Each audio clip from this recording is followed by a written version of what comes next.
The broadcast is now starting. All attendees are in listen-only mode. Hello everyone, and thank you for joining today's webinar on data and reporting. This is the fourth and final webinar of a four-part series designed to provide AFI grantees with key information. So this webinar today will be led by Santiago Suero, a program associate at CFED, and myself, Stephanie Landry, a program manager at CFED. We also have Heidi associate at ICF International, joining us today to answer any questions that you have about reporting requirements. So before we get started, I'd like to go over a few housekeeping items. You have the choice of dialing in with your phone or listening to the webinar through your computer.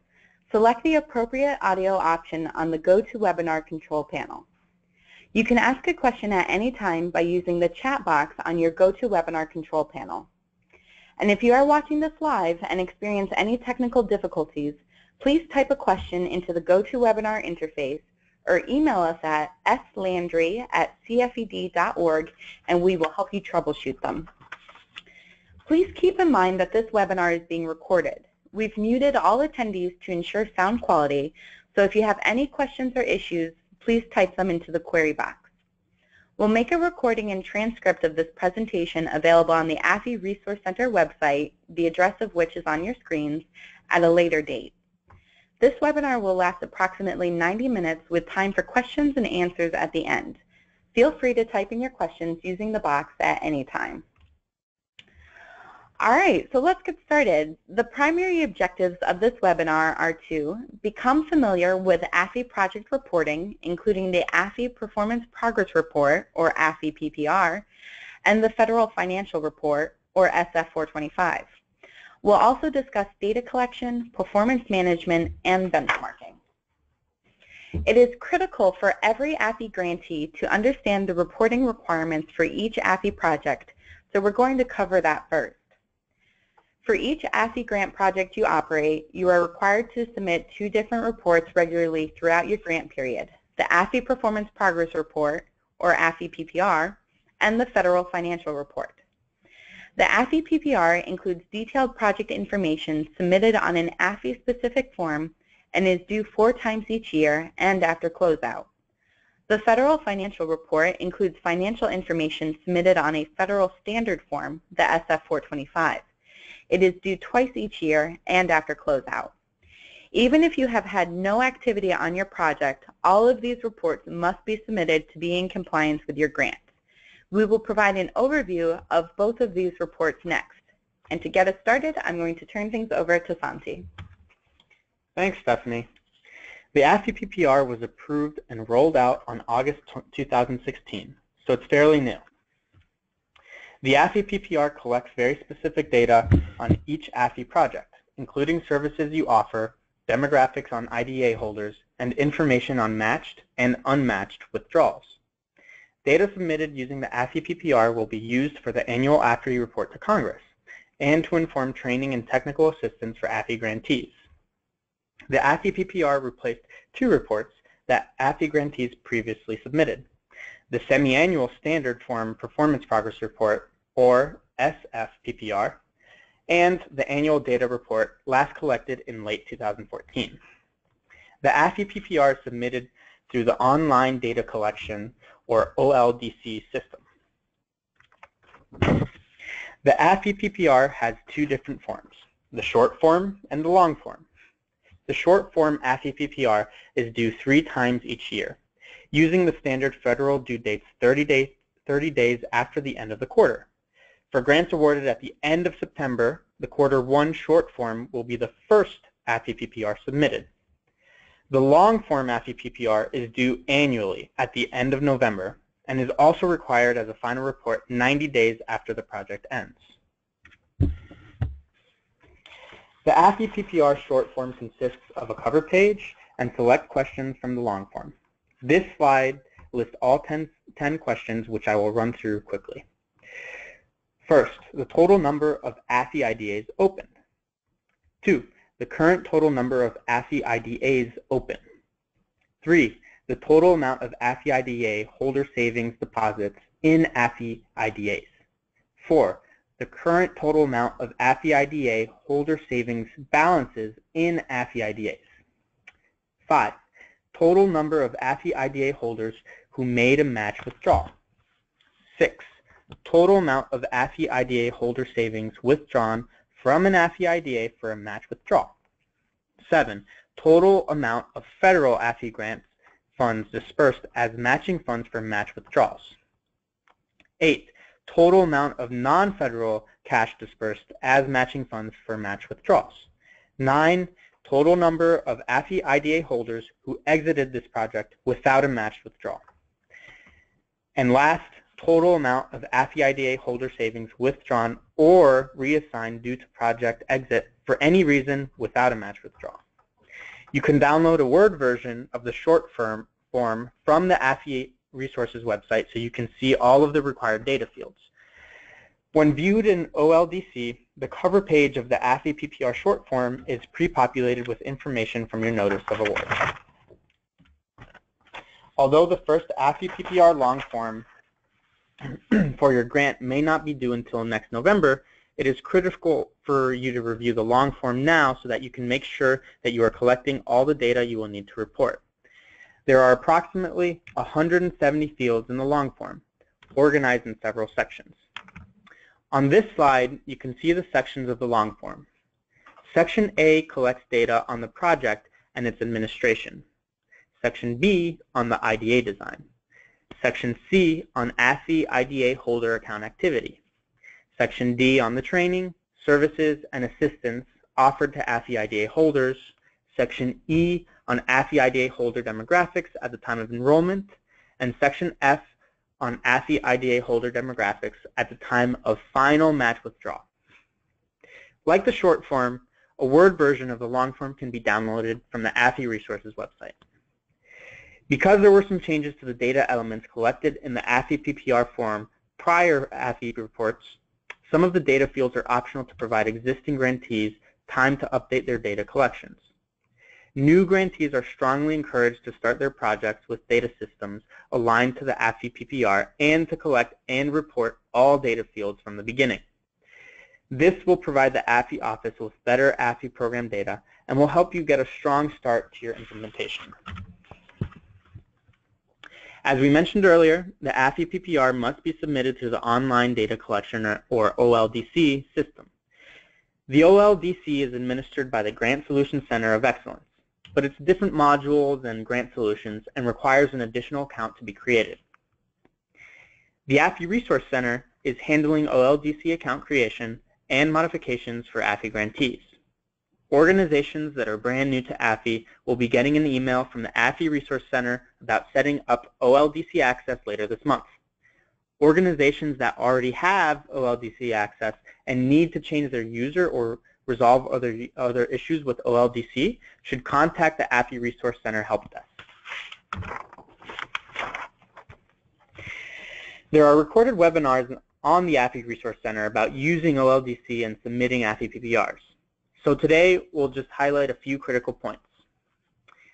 Errors and warnings are validation checks in the OLDC. Warnings will not prevent report submission, but double-check the numbers and explain them in the narrative if necessary. Errors will prevent report submission, so double-check those numbers. If the error doesn't make sense, call the AFI Resource Center. It may be something that we need to change. So as you're working on the report, particularly for the long form with its multiple sections, always save and validate along the way. Once you've completed all the sections, again, save and validate at the report level on the report section screen. After a report form has been successfully saved and validated, and when you are ready to submit, your AFI PPR must be certified and then submitted. These are two separate steps. Each AFI PPR will be reviewed, and you may be asked to revise and resubmit your report if there seem to be reporting mistakes. Please don't hesitate to reach out to the AFI Resource Center with any questions or concerns about AFI PPR. There are a lot of resources on the AFI Resource Center to help you complete and submit your AFI PPR, including recorded presentations. Word version of the AFI PPR forms, and much more. The central location for these resources is the AFI PPR overview page, pictured here. And with that, I'll turn it back to Stephanie. Thanks, Santi. So now we will discuss the Federal Financial Report, its purpose, and how it should be completed and submitted via Grant Solutions. This report is sometimes referred to as the FFR, but we will refer to it as the SF425, which is the specific standard form required for AFI projects. The SF425 is not tailored to the AFI program, but there are instructions to help AFI grantees understand how to complete the form. The AFI program fits into the standard form, which we will detail in the following slides.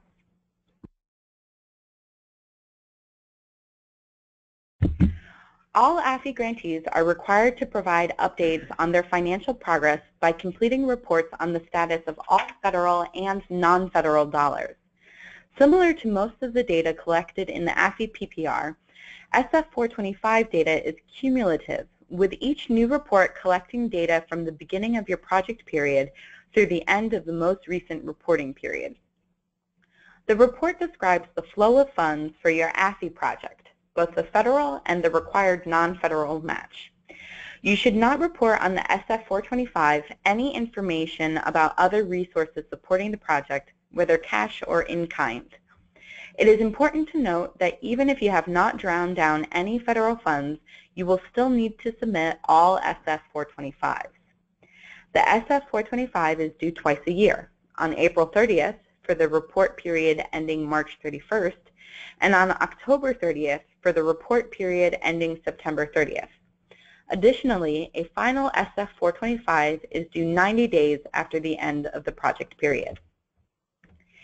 In 2015, OCS and the Office of Grants Management, OGM, developed instructions to clarify how the standard OMB SF425 instructions apply to AFI grants. These instructions are available on the AFI Resource Center at the link provided here. A webinar recorded shortly after the instructions were released is also linked here. These are key resources for understanding how to complete the SF425 accurately. Every AFI grantee should review them. For AFI projects, the SF425 is currently submitted online through Grant Solutions. As we described in our first webinar, you need to work with your grants management specialist to set up access to Grant Solutions. Grant Solutions is key not only for submitting SF425 reports, but also for getting important information about your grant award.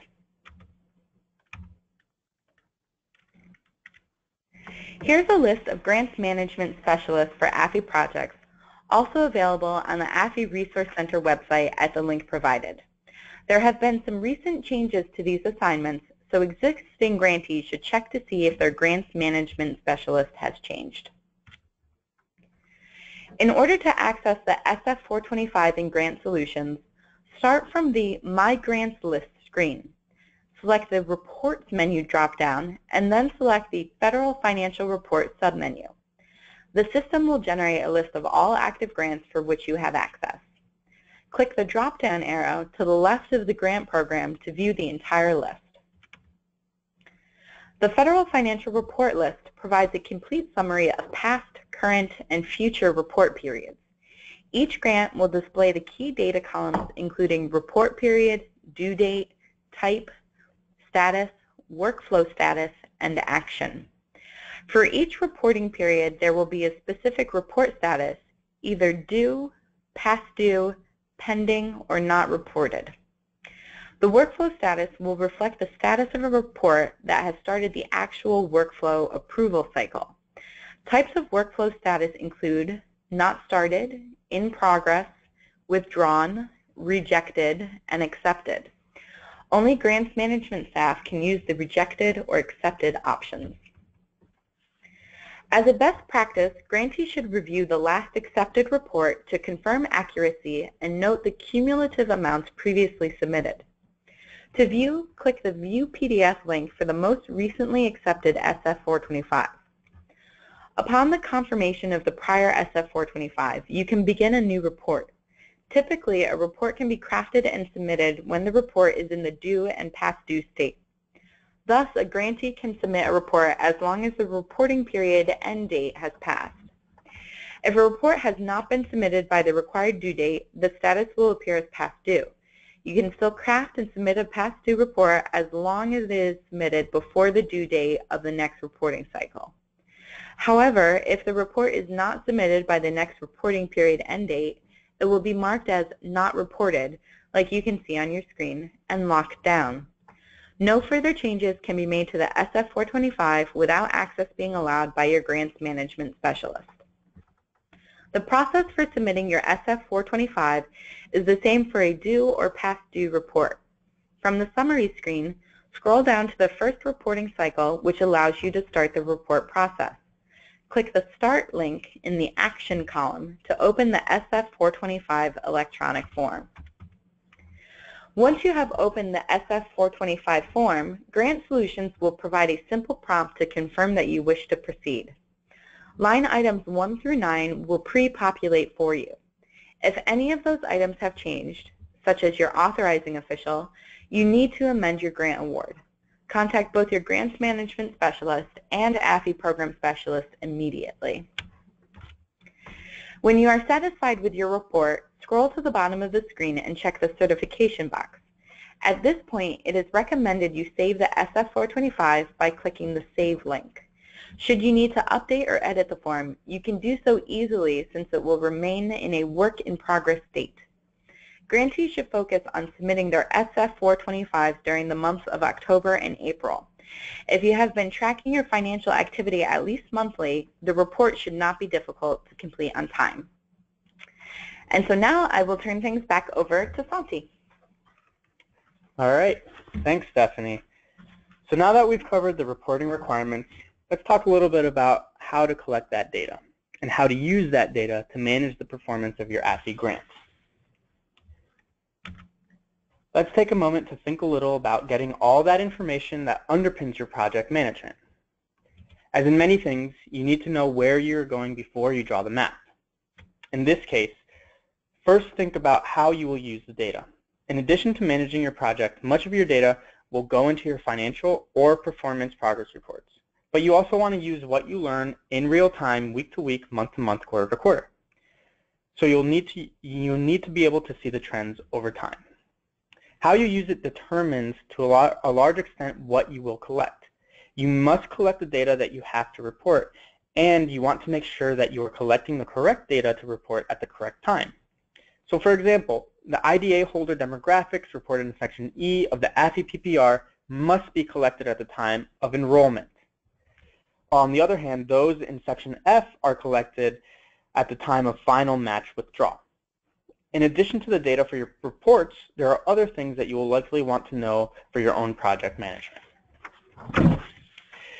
So then you'll need to know who, likely more than one person, will collect the data.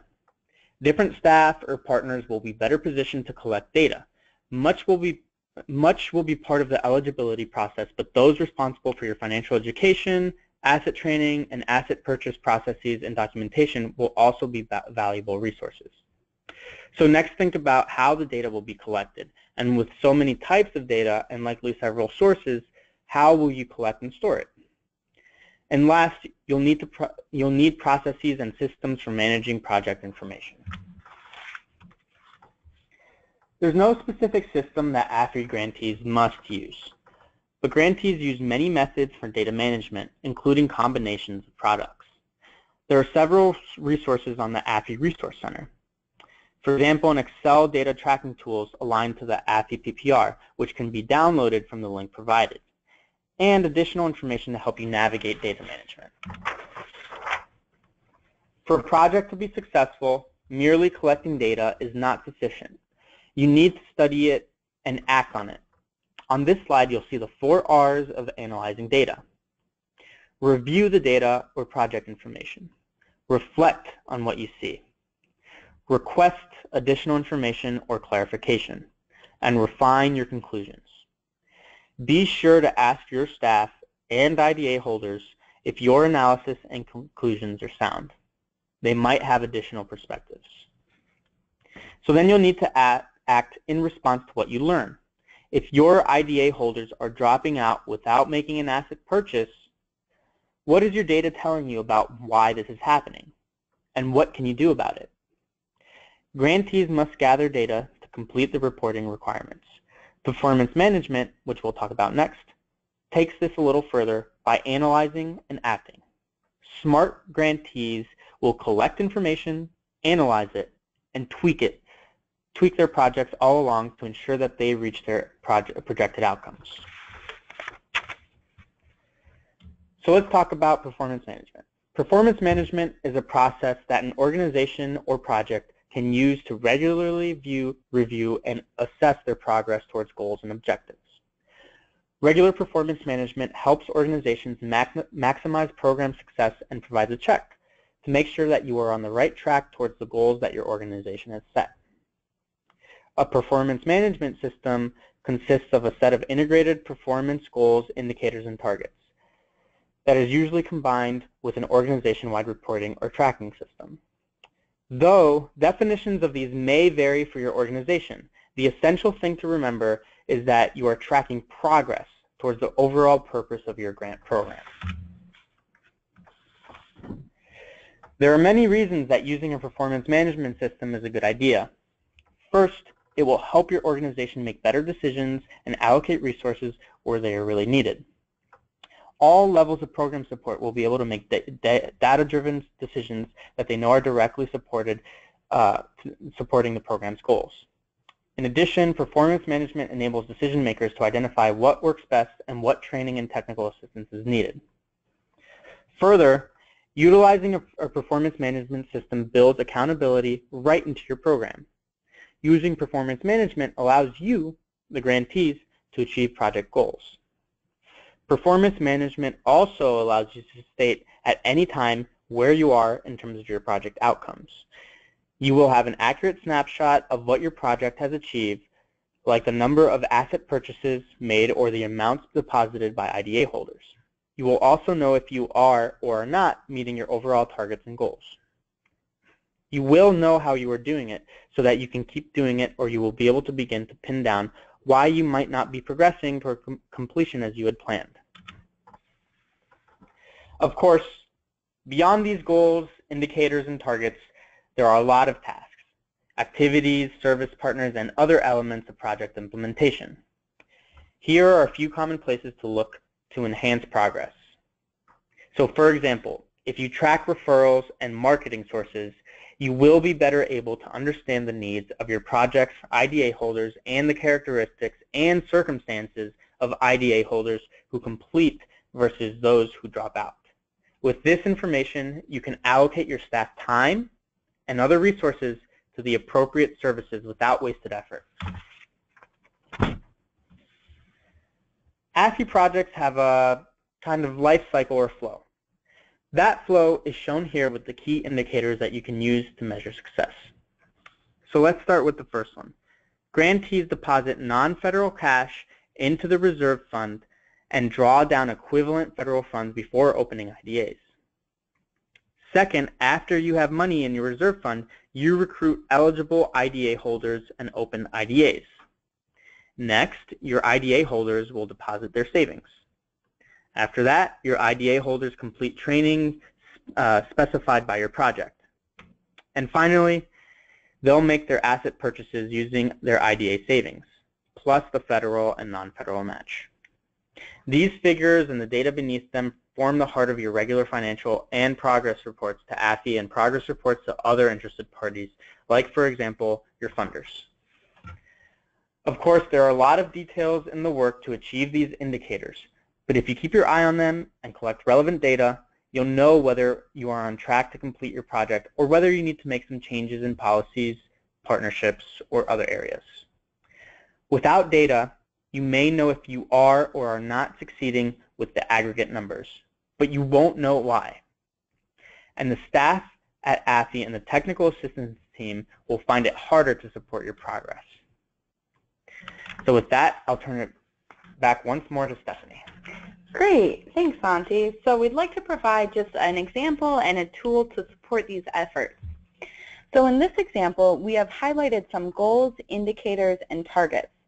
This terminology may differ across AFI or from grant program to program.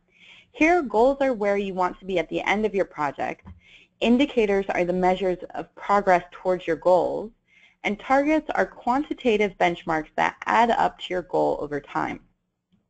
The goal in this example is for 75 IDA holders to save $1,200 and make an asset purchase. To know your progress toward reaching your goal, it would be helpful to track the number of IDA holders opening IDAs, the amount they are saving, and the number of completed asset purchases. To stay on track in this example, you would need to open 15 new IDAs each quarter for 5 quarters, and your IDA holders would need to save $50 per month for 8 quarters. The table you see on the screen is part of the program benchmarking tool that can be found on the AFI Resources website. This tool can help grantees track their goals, indicators, and targets. This table provides recommendations for establishing annual benchmarking targets that will put you on track to accomplish all 5 project milestones. These figures are cumulative totals, not the percentage you need to complete each year. For example, the table indicates that you should open 25% of participants' IDAs by the end of year 1 and open 70% of participants' IDAs by the end of year 2. So if you open 50% in year 1, you need to open 20% more for a total of 70% to reach this benchmark by the end of year 2. These benchmarks are only a guide. You can modify the amounts in the table to reflect your specific project. The tool only gives annual benchmarks, but you can use it as a starting point to set quarterly or monthly targets. The important thing is that your targets need to be broken down into benchmarks over time, and you need to know whether you are hitting the benchmark each time. If not, you'll need to adjust. And without useful data, you cannot know what to adjust. To use the tool, you will enter the grant number and your award amount in the highlighted boxes shown above. The tool will automatically calculate the non-federal contribution amount, the maximum match amount per IDA holder, the target number of IDA holders, and your targeted number of asset purchases. The target percentages in the following table reflect the benchmarking recommendations included in the tool. You can modify these target percentages in step 2 of the tool to reflect your specific project. The target amounts are calculated automatically using the target percentages in the table and the information you entered about your grant in step 1. These benchmarks reflect the cumulative total that should be reached by the end of each year. In the third step, you can enter the operation year of your grant and your actual figure. The tool will respond with a simple green, yellow, or red highlight. It's a rough measure, but if you're in the red or even in the yellow for an indicator, it would be time to look carefully at your data, your procedures, or your partners to see what needs to change. One thing we've learned from past successful AFI projects is that data is the best tool for keeping the pulse of your project. You should be referring to your project data regularly. We suggest at least monthly, if not biweekly, to measure how your project is progressing towards meeting your goal. For instance, you can see how implementing a programmatic change, such as your match rate, would impact your outcomes, for example, your enrollment. Another example might include considering how the total number of IDA holders you have may indicate the effectiveness of your marketing and outreach strategy. If you are on top of your data, then you'll find reporting pretty easy. Great, so that's the content that we wanted to cover today. So as we wrap up, let's just review our objectives. So in this presentation, we covered becoming familiar with AFI project reporting, including the AFI Performance Progress Report and the Federal Financial Report. And we also discussed data collection, performance management, and benchmarking. So we know that's a lot of detailed information to cover. So we'd like to pause now and see what questions that you have. Go ahead and type those into the GoToWebinar interface.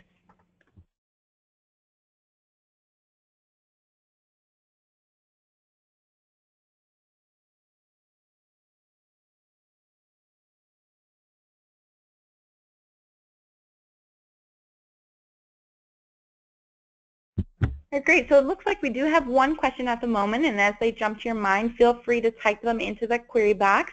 Take advantage of this time to pick Heidi's brain. She's our expert on reporting requirements for the AFI program today. So Heidi, it looks like we've got a question around partial withdrawals. So the question is, how do you want us to report IDA participants that have made matched withdrawal but not the entire portion? So as a further clarification, the saver may have saved the maximum amount allowed but ended up not needing the entire amount, and so they withdrew the remaining portion when they made their matched withdrawal.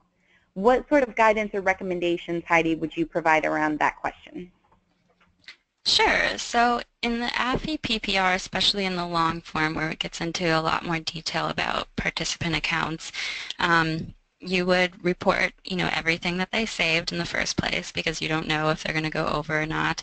Then you would report how much they withdrew for their matched withdrawals. And then there is a field where you actually say what the current savings balances is for all accounts. So let's say all of your participants saved $10,000 and between all of them, they took out $8,000, and now there's $2,000 left over. So now you have a balance of $2,000. So you'll have this balance remaining, and you'll report that. And so your numbers will still add up, and it will make sense in the report. Great, Heidi. That's really helpful. Yeah, no problem. Okay.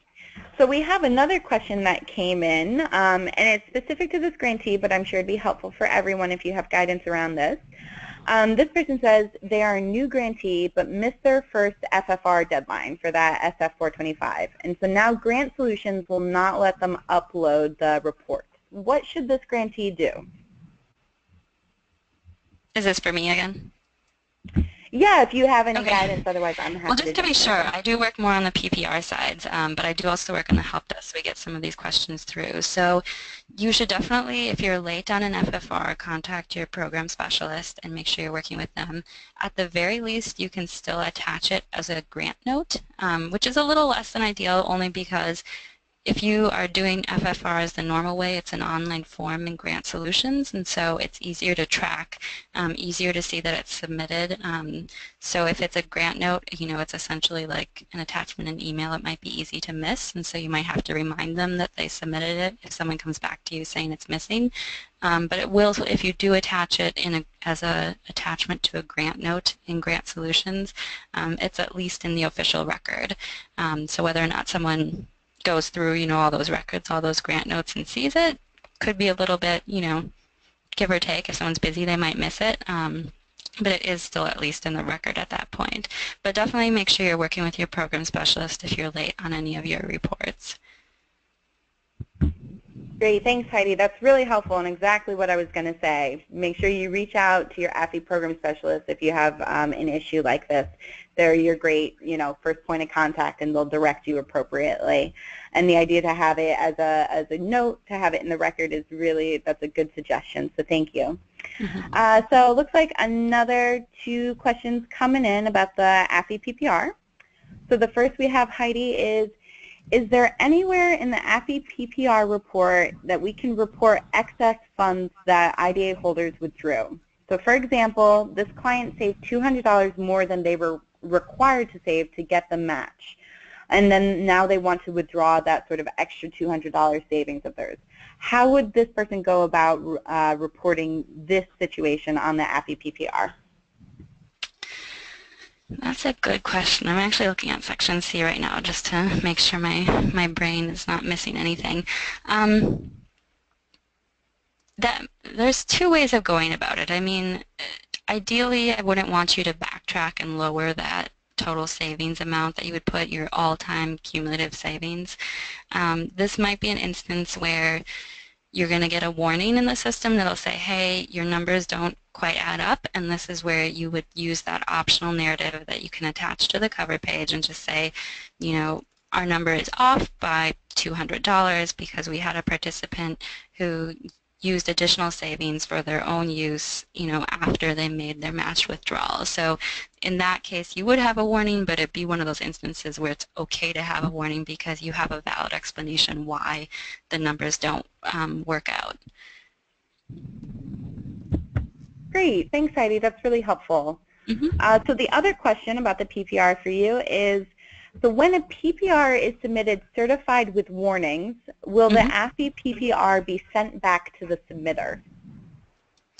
Okay, now this gets into a little bit of the details of terminology. So certified with warnings is not submitted. That's just certified. OLDC, unfortunately, has a lot of steps to get to the submitted part. You have to validate, then you have to certify, then you have to do that e-submit, then you hit the actual submit button.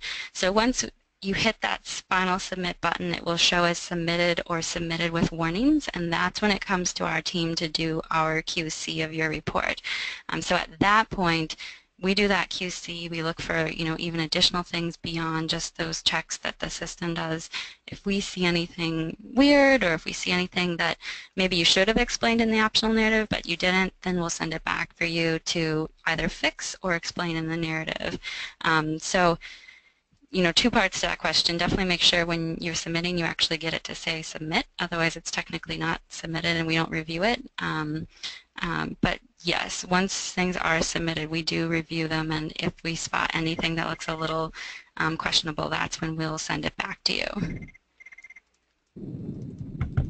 Great. Thanks so much, Heidi. So it looks like we have 2 more questions at the moment, but they're pretty specific to the individual grantees. So I just wanted to let those people know that I do see your questions, and what we're going to do, we'll reach out to you individually to follow up on those 2 things. So thank you for your patience on that. So everybody on the line, keep typing in your questions. But I just want to start wrapping us up. So by providing a couple resources, as always. The AFI Resource Center is a great resource. The link on the slide is to the website, and the contact information for the help desk is included. We've also included the links to the earlier webinars in the new grantee orientation series, which can be a great resource to review. And remember, as always, you can contact your AFI Resource Center and your AFI Program Specialist at any time if you have questions. All right, and it doesn't look like we've had any more questions come in. So I just want to thank you all so much for joining and participating today, and enjoy the rest of your day.